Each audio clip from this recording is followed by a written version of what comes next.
Welcome to the Veterinary Culture Lab, where science meets real-world application. I'm Andi Davison. And I'm Josh Weissman. Together, we'll show you an evidence-based blueprint for renovating culture in your veterinary team, one episode at a time. Drama in the workplace? We've all seen it, and most of us would rather run the other way. But what if drama with two M's was actually the key to a thriving team?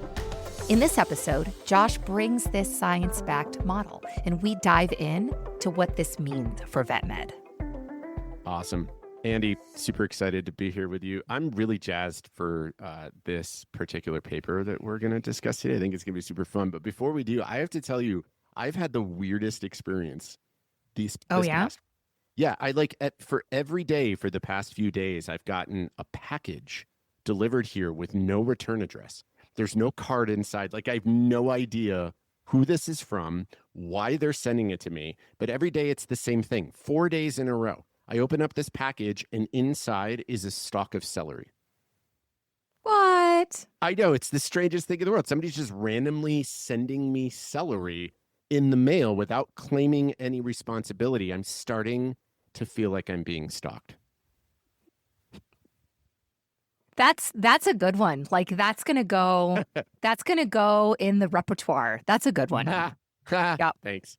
That's a good one. Yep. I'm being stalked. I think you are. You're definitely being stalked. I am being stalked. That's the literal definition of being stalked. For real. Funny. I've been thinking a lot lately. I'm sure you run into this too with folks that you speak to out in the veterinary community when you're speaking or consulting with clients and this and that. And one of the things that we hear about is this word drama, right?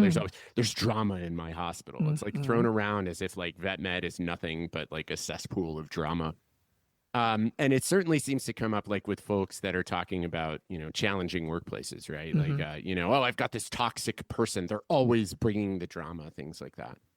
Well, for today's episode, we're going to zoom in on psychological needs and how they shape culture and, how that relates to this thing of drama. But we're going to talk about a little different kind of drama. But before we do that, I wanted to ask you something. Mm-hmm. How do you feel about drama in the workplace?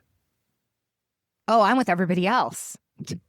I'm with that is exactly where my brain goes, right? You think of challenging conversations, you think of difficult connections, difficult relationships, you think of stuff that doesn't go your way, you think of dumpster fires left and right, you think of short-staffed teams, you think of all the things you have to do that you don't have time to do, and the attitudes and the sass, right, that come with it. Yeah. That is exactly where my brain goes. And given that, drama is no good. Nobody wants drama. I don't want that. I want things to be calm and quiet and rolling along where everybody collaborates and works together to get to the common goal. And in my mind, drama is the exact opposite of that. Yeah. Have you encountered any of these places where they'll, in an attempt to try and control that, they'll put a drama-free zone policy in their handbook or something like that? As if I feel that just accentuates the drama. Yeah, exactly, right? You could somehow you're going to be able to contain drama by just putting a policy in of there's no drama here. Yeah. I think it's absolutely hilarious. Switching gears a little bit, you have said, and I recognize that I am your boss asking you this question, but you have said to others, I've heard through the grapevine, that you seem to really love your job here at Flourish Veterinary Consulting. I'm curious to hear just a couple little snippets about what about your job do you love? What specifically do you love about your work here at Flourish? Boss or not, I'm happy to go on about how much I absolutely adore being a part of the Flourish team. I will tell anyone that listens because it is 100% true. There's a lot of things that contribute to how much I love my job. And the biggest one for me is the impact that is possible with the work that we do. Okay. I love vet med. I love the humans of vet med. I always say vet med is the best industry in the whole wide world, full of the most amazing people, and I totally believe that. And I am lucky enough to be in a job where I get to support them, and it can make a really big difference. Yeah. And that's huge for me. That's huge for me. You find your work meaningful. Very, Yeah. very. Do you tell me a bit? Do you feel like you have a sense of control over how your work is meaningful? Like, do you get to decide where and how to be impactful? Yes. And that's probably the second thing that really Mm. contributes to why this job is so freaking amazing, because I'm given the autonomy to do it in a way that feels right for me, in a way that works well in my life, in a Mm. way that makes sense. And I'm going to admit it took me a minute, right, to get used to that, because I'd come from jobs and positions and responsibilities that were, this is how we do it. This is how we've always done it. This is the protocol. This is how it needs to be. Where Yeah. I kind of had the illusion of autonomy, but it wasn't true blue autonomy. Mm. And when I was given that here, it was like the skies opened. I was like, oh my goodness, awesome. like Yeah. this is amazing. And I actually have a say in how to be impactful and what could be meaningful. Absolutely. Yeah, I love Yep. that. That's great. I'm sure we could go on and on about this, but I think the point that we're trying to make here is that it turns out that drama can actually be a really good thing. Kind of a weird thing to say. What? Yeah, I know. Mind blown. What? But Yeah. it's a particular kind of drama that we're looking at here. It's a drama with two M's. Mm. DRAMMA, because that's what happens when social scientists try to be clever. So what we're going to focus on for today's episode is a paper that came out just a few years ago. The title of the paper is Need Satisfaction and Optimal Functioning at Leisure and Work, a longitudinal validation study of the DRAMMA model, DRAMMA. And of course, we'll share the paper in the show notes so that folks can read it. So what these researchers did was they tried to look at the impact of 6 core psychological needs that they squeezed into this acronym DRAMMA, DRAMMA. So those needs are detachment, relaxation, autonomy, mastery, meaning, affiliation. And they selected those 6 needs based on a systematic review of over 360 studies that linked leisure experiences to well-being, blending recovery science with self-determination and eudaimonia theory, which eudaimonia, we've talked a little bit about positive psychology and Martin Seligman. That's a big part of what underlies positive psychology.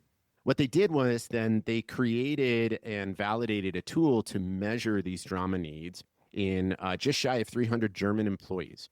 They had them complete 5 surveys over several weeks, before, during, and after vacation. And then they tried to measure, like, when these needs are met, what changes in terms of these well-being outcomes. So the well-being metrics they measured are things like vitality, life satisfaction, subjective health. They also measured ill-being markers like depressive complaints, need for recovery, tension, stress, stuff like that. Without going into too many details, the take home here was that when folks experienced these drama needs being met, so detachment, relaxation, autonomy, mastery, meaningfulness, and affiliation, when that happened in the workplace, everything else got better. They reported higher levels of vitality. They reported lower levels of stress, better life satisfaction, all those kinds of things. Relaxation, autonomy, and mastery seem to be the key needs. Now, all of the needs made a difference, but those 3 needs. So the ability to feel like I have some control over my day-to-day experience, that I'm working towards something meaningful to me, that I'm growing, I'm developing, right? That's the mastery need. And that when it's all said and done, I can detach myself from work and actually like relax and recharge. That those things, when those happened, everything else really improved. And I think you could see how this might apply to veterinary organizations. I mean, in vet med, whether we say it out loud or not, I feel like we've sort of adopted this idea of like, we come to work and we work our asses off. We work really hard and then we rest and detach hard as well. Sometimes you hear this like work hard, play hard thing, but I don't think it's really about play. It's about like when you're here, you dedicate yourself wholly. And then when you leave, you're supposed to detach, healthy boundaries, all that kind of stuff. The problem, I think, is that in vet med, we rarely allow ourselves those boundaries to rest and detach away from work. We seem to like carry our work with us all the time. So that was the paper. So then that brings us to, I think, what does this mean for us in vet med, right? Well, I think the first thing is that passive recovery is powerful. They found pretty unequivocally that detachment and relaxation, what they've called passive recovery, passive because it's stuff that requires no effort. So it's letting our body and our brain rest and reset, like truly detach from work, doing things that have nothing to do with work. Simple, like momentary examples of this are like, I don't know, meditation, mindfulness, walking the dog with your phone off, like things like that, right? Those two things seem to be most consistently successful in cutting stress and tension for the participants. So I'm curious, Andi, what do you do to detach from work? I mean, you said that you feel like you have a lot of autonomy, but you also feel the draw to the meaningfulness and the impact of the work. And we know from other research that draw to purpose can actually make it difficult for people to detach from work. So I'm curious, what are things that you do to detach yourself from your work at Flourish? How do you relax during work days, after work days, outside of work, those kinds of things? I really appreciate you asking, and I appreciate you bringing this up specifically because this is one I struggle with. I struggle with this. It's hard. It is hard for me to put it down and walk away and truly detach. And hello, vet med, right? Like, yeah. So this is one that I sometimes need a little help with, which I get, thankfully. It didn't used to. But now in my new role here at Flourish, right, I get a lot of that where I'm encouraged to step away. I'm encouraged to, for example, take 30 minutes a week out of my workday to go and do something that I like, go and do something that fuels me. And I do that, right? Because as a part of our culture, that's what we do. And we get to talk about it and we get to share, like, what did you do? This was really cool. I did this and it was fun. And so it encourages me and it shows me that it's safe that I can go and do that. And so a lot of what I do, because I live on a farm, right? And so there's always something to do that's outside that I enjoy. Almost always it involves my horses, right? And 30 minutes is, not enough time in horse girl land to go off and like ride or anything. However, I will go out and I'll throw them some hay for lunch. Maybe I'll go out and I'll brush Ferris, or I'll brush Doc's tail, or, I'll rub Marshall's face and put fly stuff on his ears, or just spend time with the horses. And that is critical. And that is something that I have to be very intentional about doing because that one's a hard one for me. That's awesome. So going and caring for and feeding your horses is one way that you find like throughout your work days to take a little bit of a mental detachment and a de-stressor. It's relaxing for you. I have also in the past, you didn't bring it up, but I have also heard you talk about how much you enjoy, I'm going to mess up the terms here, cleaning stalls. Yes, cleaning stalls. Yeah. Yeah. I solve all the world's problems when I clean stalls. Yeah. I think of all the things I should have said when I clean stalls. Yeah. Yep. Exactly.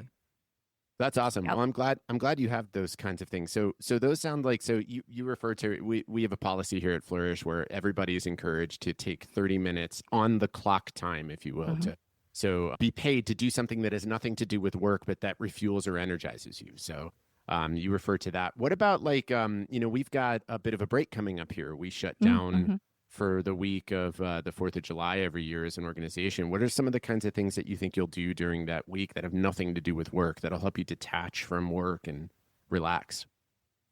One of the big things I'll do, so my home office is its own sort of separate room in the house. And I will definitely close the laptop, close the door, and not come in my office for the week. If I want to use my computer to do, say, schoolwork or something else, that's fine. I'll do it in the living room, right? I won't do it in my office. I will definitely remove myself from this space in order to mentally detach. But awesome. like otherwise, right now we are planning a beach day, like get out off the farm, go away from the the everyday life. But there's also farm stuff, right? Like I'll ride a bunch. I'm hoping to take some lessons, like just do things that I enjoy that are not work related.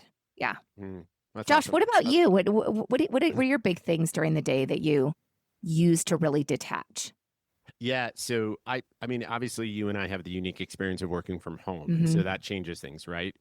What I have found for me that I wish I had discovered things like this when I was working in practice and found ways to do this. And we're actually going to touch on some of these ideas a little bit later. But I make breakfast almost every day at some point in time in the morning. And that's like, to use a phrase that a friend of ours, Craig Spinks, uses, that's a forcing mechanism for me. It forces me to get up from my desk, walk away, and go do something that has nothing to do with work. And then my Mm-hmm. wife works from home too, Greta. So then, I'm making breakfast for the two of us, and then we sit down and eat together often. Yeah. Sometimes we eat at our desk, I'll admit that, but even just like stepping aside and making the breakfast. And then we do the same thing for lunch. And Mm-hmm. lunch, we typically will sit together. And often this time of year, we'll go outside with the dogs and sit in the backyard or even take the dogs for a walk.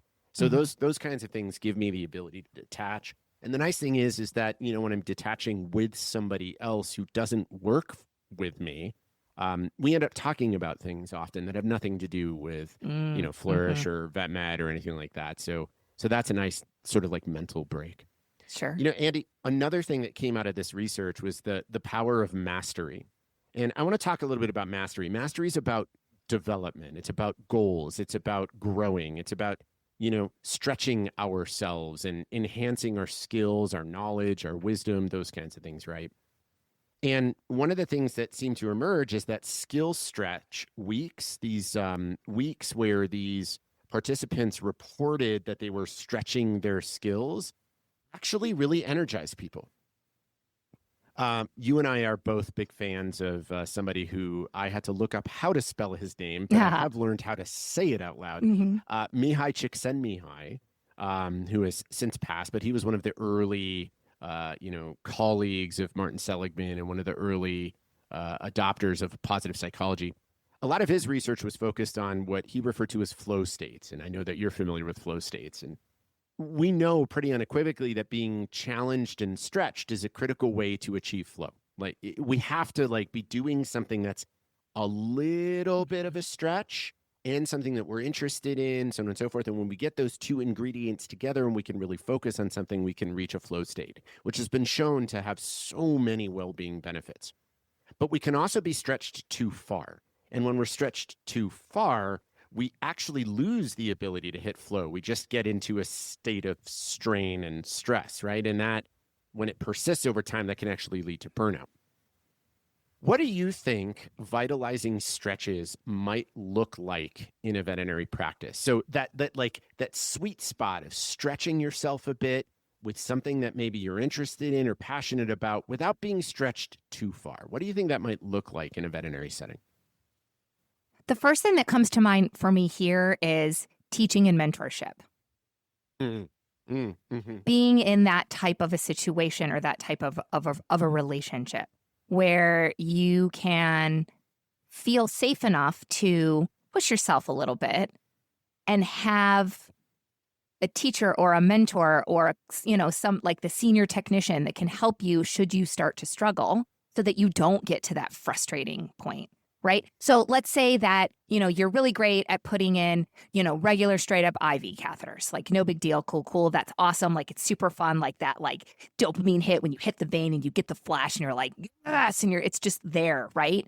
And you're starting to see some more critical cases and you're going to need to start putting in some more central lines. And that's still IVC land. Right. But that's a little bit further. And there's a lot more that comes with that. And there's a lot more technique and there's a little bit more stress and pressure and the patient's blood pressure is not as good and all of those things that kind of go into that. Yeah. To me, that could be a really great, achievable stretch with a mentor or somebody to help guide you so that when you run into trouble, it's, oh yeah, here, just try it this way or spin your stylet or don't forget this or don't forget that so that you can flow into that skill with confidence as opposed to somebody throwing, the kid at you and going, here you go. That's kind of the difference. But taking that step, like taking that logical next step from a regular IV catheter to say a central line could be something that could be really, really awesome. Because I'm going to feel like a superstar if I can place a central line. Like, come on, that's a big deal. So, Yeah. stuff like that. Taking a skill and taking it one step further, you know, or taking, getting like another species or another type of, so yeah, you're really great at putting IV catheters in small animals. Okay, what about small ruminants? Ooh. Right? Like they're still veins, they're still rolly AF, but it's a different species. And that brings with it a whole bunch of cool new challenges that you can build upon and feel good about when you accomplish them. Hashtag Rolly AF. I'm Yes. definitely going to be using that one in Slack from now on. Okay, so I hear at least three pieces there. I feel like I hear what you're saying is number one, is identifying a stretch skill. So you've mastered IV catheters. Maybe the next step for you would be central lines, right? So identifying a stretch skill. Number two, a stretch skill that's of interest to that individual. So, hey, Andi, I think the next step for you is learning how to place central lines. What do you think? And you have the ability to say, oh yeah, absolutely. And then element three, or variable three on this three-legged stool, is having the social support, where you've got, to use your word, a mentor, somebody who is pretty good at the skill, who can be there to offer advice, to offer guidance, to be an advocate, to support you, to be there to help you through learning the skill. That if those three things are in place, you're going to have the ability to identify a stretch skill, lean into building that stretch skill without risking being too far stretched. Yeah. Yep. I love that. I think that's awesome. I think that's awesome. You mentioned earlier, I'm just going to kind of go through these really quick, and then we'll switch to some ways that folks who are interested in cultural renovation in their practice can start implementing some of the lessons from this paper. But they found that autonomy was kind of what they refer to as the quiet hero, that small bumps in the sense of control. And by the way, control is a really interesting thing. There's like real control, and then there's perceived control. So real control is like, hey, Andi, you set your schedule. However you want to work, whenever you want to work, that's real full control. Perceived control might be like, listen, Andi, I need you to be available Monday through Friday. The hours that I'm going to be working are X, Y, Z. And I just need to know that I'm going to be able to contact you in some way during those hours, right? Like that's a more perceived control. I've put some guidelines and I've given you the outline of the sandbox to play in, but you still have the capacity to play in that sandbox how you see fit, right? They found that small bumps in control like that, so example, giving people the capacity to choose tasks, to prioritize tasks, to provide input on activities or projects or things like that, actually nudged vitality up, and it reduced the need for recovery. And that's a really interesting one. What this basically suggests is that if we can give people a little bit more autonomy, their actual need to feel like they have to separate themselves fully from work might be reduced. Another one was that meaning and affiliation were important, just not as strong as the other needs. So meaning and affiliation at work were still tied to things like life satisfaction, but they didn't quite swing the other well-being metrics as strongly as the other DRAMMA needs did. One way that we could think about these is that these are slow burn nutrients. That meaning and affiliation are things that build over time, which makes sense when you think about it, right? Like purpose is not, I like to think of it as like big P and little p purpose. You know, big P purpose, that's not something that really happens in moments all the time every day. It's something that builds over time. You make deposits, right? And certainly affiliation, which is the interpersonal relationships, it's the same thing. Like you don't, how often in your life, Andi, have you met somebody and instantly in the first interaction, they were the BFF of your lifetime? Very rarely. Yeah, it doesn't happen very often, right? Yeah, not very often. It's something that builds over time. So these are slow burn nutrients. So this, of course, all begs the question, how do we put this stuff to use in veterinary practices? If a hospital is interested in cultural renovation, if they're looking at their current culture and they're feeling like, I don't know if we're meeting these DRAMMA needs to the full extent, and this is important to us, we got to start thinking about those things. So let's start with detachment. and relaxation, because those seem to be like two critical ones, and ones that I think you would agree, Andi, we struggle with in veterinary medicine. Yes, definitely agree. So one idea that I thought about was this idea of micro breaks. An example could be like creating no talk zones or no work talk zones, right? Where like there's moments in the day where everybody's guaranteed a 5 or 10 minute like mental switch off, and guaranteed. And whether that's everybody collectively or if you do this individually, I remember I used to sort of take those in the last practice that I was a part of, but I was also the managing partner and practice manager. So I had all the autonomy in the world to take those breaks. I would sometimes just go walk outside the building for 5 or 10 minutes just to sort of get away from work. What if we actually scheduled those? What if we actually like encouraged everybody in the hospital, like, listen, Andi, for the next 10 minutes, I don't want to see you in this building.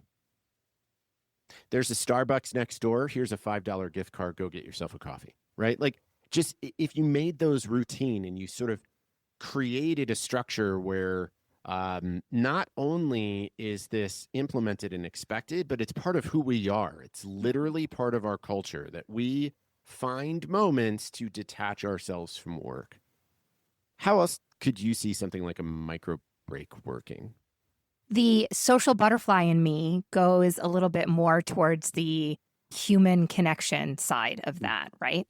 And so something that I used to try to do with some of my teams was at the beginning of rounds, right? Like you knew you were going to have rounds. It had to happen. I would sort of set a mental clock in my head for about 5 to 10 minutes. And those first 5 to 10 minutes of rounds were just free for all. Like we talk about silly stuff. We talk about a movie. We talk about what you're going to do this weekend. We just talk about something that's not patients, right? Not what's coming, not what's just whatever stuff. Dinner. How was dinner? Dinner was really good. Whatever. And to give everybody a chance to kind of breathe and not, walk into rounds with, okay, now we have to do rounds so that we can go home. It was like, no, we can all just breathe for a second. And yes, it definitely encouraged connection, but it also allowed that ability for people to detach for a second and then breathe. And then we could come back into rounds and share our signalments and, discuss treatment plans and all of that stuff. And that was something that I think I don't know, they might be listening and going, no way. But I think they started to kind of look forward to that because that was a chance to like be a human for a minute and breathe. And that was, it was almost expected that was going to happen. Yeah. Oh, this is so good. I think that is absolutely solid gold. I think it does a few things, right? Like it gives people a moment of detachment. Because we're not talking about work right now. We're talking about you as a human being. It also enhances that DRAMMA need of affiliation you refer to as, that interpersonal connectedness, right? So it's a connection builder. It's giving us an opportunity to get to know each other and connect. I think that's absolutely fantastic because it's a wonderful tool to implement within a team that's super easy to do. How long did that take? 5 minutes? Yeah. 10 minutes? Yeah. And there were very rare times, right, when we had like an emergency that was hitting the door or, a patient that was not doing well where we didn't have, the time to do that. And that was legit. But that far outweighed the opportunity for us to take that valuable 5 minutes to just breathe, slow down for a second and connect with one another. Yeah. Oh, that's fantastic. Another one that I thought about as I was reading this paper, I was reminded of there was a doctor who I worked with. Oh my gosh, probably 25 years ago now. What? But You're not that Yeah, old. I know, right? So this was in a 6-doctor small animal practice, general practice, and this one doctor in particular, this was really, really important to her, and so she finagled her schedule to allow for this. And I'm thinking back on it now, and I'm like, gosh. This would have been awesome if everybody would have done this and not just her. But I'm probably going to mess up the exact dates. But as I recall it, it was like every Thursday afternoon at 2:00. She would have a half-hour block that was sacrosanct. It was held there were no appointments. You could not override it. Like she wasn't even going to see emergencies or anything. It was a 30-minute block where she went back to treatment and all the technicians gathered around her. and it was like an ask me anything session. She would usually have like a specific topic. So I don't know, fluid therapy, right? And sometimes she would do just like a mini presentation on it. Usually what it was just all the technicians and all the tech assistants got to ask whatever questions they wanted about that topic. And it was a really cool way to like, provide a learning environment, which is very much about the mastery need. And it's showing that, like, at least for this individual, your growth, your development, your, working towards mastery is really, really important here. So, implementing something like that could be really cool. Have you ever experienced anything like that in any of the practices that you were a part of? I love that. And yes, we had, when I worked at UF, we had a couple of residents at the time that were so good at that exact thing. They would, they'd wander into rounds, or they'd wander up to a group of us working on a patient or doing whatever, and they would just hang out and they would offer insight and they would make themselves available in ways that were approachable and genuine, so that the tech team could say, hey, we got this result on the blood gas and it was a little bit different. Can we talk through that? And it was that sort of dedicated opportunity where we knew that we weren't interrupting them, that they deliberately made themselves available. And that made all the difference. It really did. I mean, I remember my team being like, oh, Dr. Cox's really great. She always answers our questions, and Dr. Hobbs is always right there. And they came to round and they answered our questions about this case. I mean, that was a big deal, and that made a huge difference. They felt seen. I love it. I love it. I'm going to encourage all the listeners out there. Listen, I think that ultimately, if we really sort of dig down deep, sometimes what we find is that our culture, in terms of how it is experienced and perceived within a veterinary practice or any organization or team, our culture is ultimately which of my needs, which of our needs are being met or unmet. That's how culture is ultimately defined by a lot of people in a lot of circumstances. So I'm going to encourage our listeners, download this paper, read through it, check out the DRAMMA needs, think about what is one need that maybe we're falling a bit short of in our hospital's culture or our team's culture, and how can we renovate that? How can we make sure that we operationalize, that we create structures for that need to be met just a little bit better in our hospitals? And I think people will find some really powerful outcomes from that. At least that's what this research suggests. Andi, with that, of course, we'll share the paper in the show notes and all the other links that related. But now comes my most favorite part of our podcast. Florida Man this week. What do you got for us? Oh, I've got a good one. This week. So Florida Man this week comes to us from Stuart, Florida, which is down near West Palm. Okay. And this week, police said this Florida man attempted to steal a boat outside of a restaurant, but forgot the most important thing: to untie the boat from the dock. This Florida man almost got away with the boat heist outside of a waterfront restaurant when he tried to make off with a 23-foot boat. Here's the kicker. The man whose boat this Florida man was trying to steal happened to be a retired law enforcement officer. He jumped on the guy, detained him, and kept him in custody until the police could come and arrest him. Oh, Florida man. Oh, Florida man. Oh my gosh. What I love most about this is how, like, seems to be a never ending well of Florida man stories. Yep. And so I feel like as long as this podcast goes on, we're going to have some great stories to share. Oh yeah. Florida man be Florida Manning. Florida man be Florida Manning. Yep. Oh, yep. That's awesome. And it's always like a head shake. Like, what are you? Yeah. What are you doing? Not thinking. We're not thinking. No, there's no thought. Poor choices. Poor choices indeed. Awesome. Heck yeah. Well, that brings us to the end of this edition of the Veterinary Culture Lab. Andi, thanks. It's always a blast to chat with you about these things. And those of you out there listening, thanks for taking the time. We'll see you next time. Thanks for hanging out with us in the Veterinary Culture Lab, powered by the science of workplace well-being and brought to you by Flourish Veterinary Consulting. If today's episode sparked an idea, made you smile, or got you thinking, Hey, I should totally try that. Let us know. What do you think? Be sure to subscribe, share, and remember, a thriving veterinary culture is possible, and you don't have to build it alone.